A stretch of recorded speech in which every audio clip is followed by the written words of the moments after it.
नमस्कार, मैं हूं ब्रह्मदत्त दुबे और आप सागर एक्सप्रेस न्यूज का खास कार्यक्रम देख रहे हैं। राजनीति का रोज नामचा।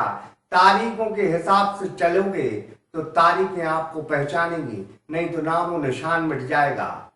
हम बात कर रहे हैं सागर लोकसभा की और बात कर रहे हैं वर्तमान सांसद लक्ष्मी नारायण यादव की, जो भारतीय जनता पार्टी के लिए अब ऐसी आग उगल रहे हैं कि मानो भारतीय जनता पार्टी ने उनके लिए कभी कुछ किया ही ना हो। 77 याद कर ले, 1977 लक्ष्मी नारायण यादव जी जब यही जनसंघ और जनता दल से आप मंत्री बने थे। 1990 में इसी भारतीय जनता पार्टी ने आपके लिए सीट छोड़ी थी जब विधायक बने थे।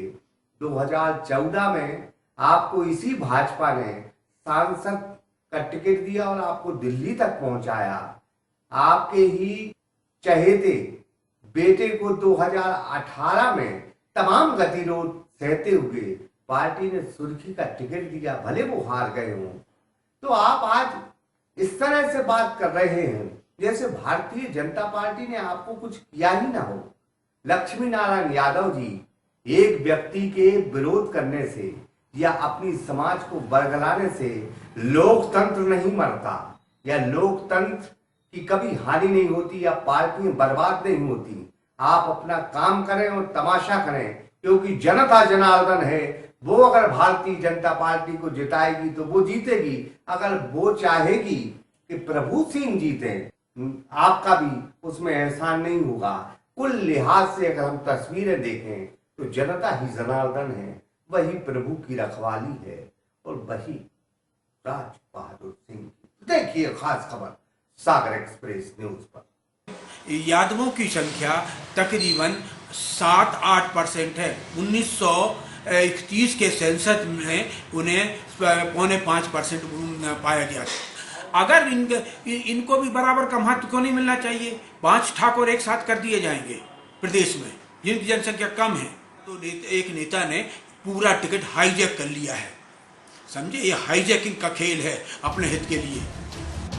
सागर लोकसभा में वर्तमान सांसद लक्ष्मी नारायण यादव के बगावती तेवर अब साफ किशोर इशारा कर रहे हैं कि वो पार्टी से बगावत करेंगे।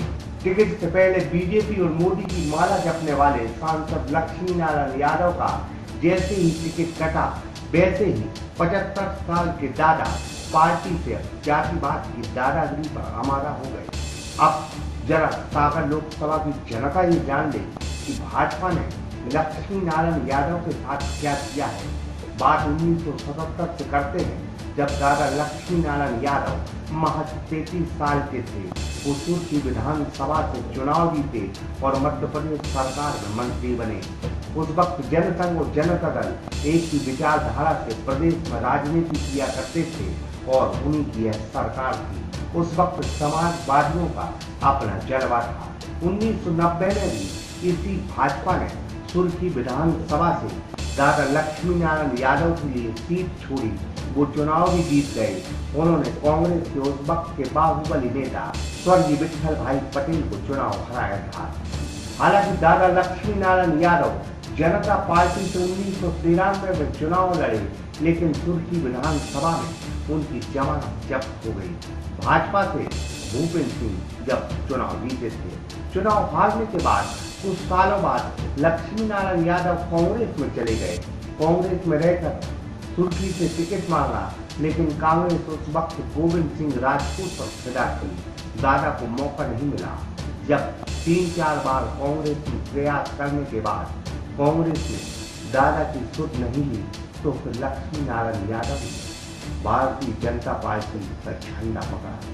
भाजपा ने उन्हें फिर सम्मान दिया और वो 2014 के आम चुनाव में भाजपा से सांसद के प्रत्याशी बने। मोदी लहर में दादा चुनाव भी जीत गए, जब बुंदेलखंड के कट्टावर नेता गोविंद सिंह राजपूत चुनाव हार गए थे। पार्टी ने उनके बेटे सुधीर यादव को भी सुर्खी विधानसभा से टिकट दिया। इस टिकट पर पूर्व गृह मंत्री भूपेंद्र सिंह पर सवाल खड़े हुए थे कि उन्होंने सुधीर यादव को टिकट दिलाने में मेरी चोटी का जोर लगाया है। आज वही भूपेंद्र सिंह जिन्होंने जमाने से सुधीर यादव की बुराई दी, वो फरार हैं, क्योंकि दादा का टिकट कट गया।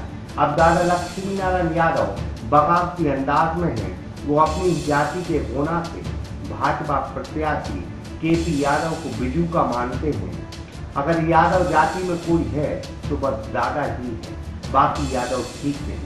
इतना ही नहीं, वो कहते हैं कि वो अन्य क्षेत्रों में प्रचार करने जाएंगे लेकिन सागर संसदीय क्षेत्र में प्रचार नहीं करेंगे। क्योंकि प्रत्याशी चयन में से मुझे दुख हुआ। ये प्रत्याशी भाजपा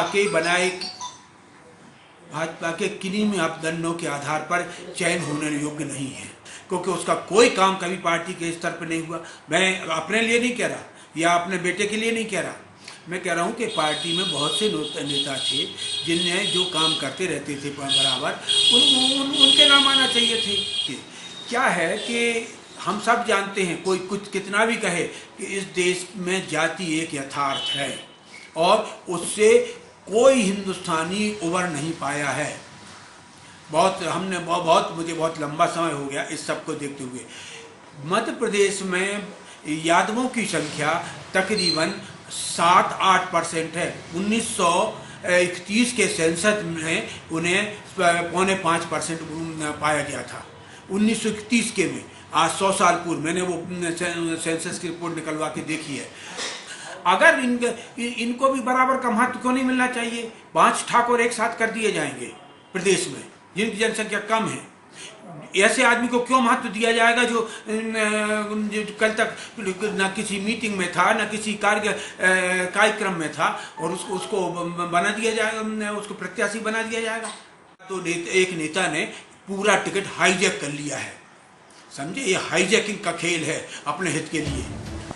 अब भाई लक्ष्मी नारायण यादव जी को कौन समझाए कि यह आम चुनाव है और इस संसदीय क्षेत्र में और भी लोग हैं और भी जातियां हैं, वो सब जानती हैं। विकास के मामले में आप पर सवाल खड़े हो रहे हैं।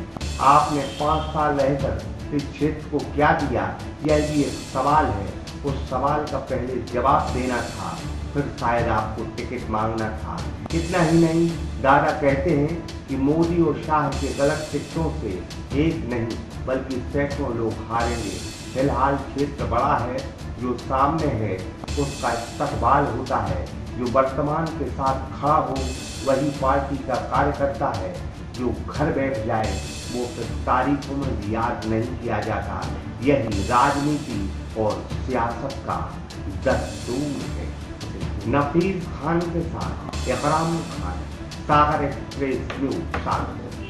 सागर एक्सप्रेस न्यूज की वीडियो अगर आप YouTube पे देख रहे हैं तो उसे सब्सक्राइब कीजिए, और अगर यही वीडियो आप Facebook पे देख रहे हैं तो उन्हें लाइक कीजिए, और अगर आप कमेंट लिखना चाहते तो कमेंट भी लिखिए। और आपका दिन शुभ हो, मंगलमय हो, यही हम ईश्वर से प्रार्थना करते हैं। नमस्कार।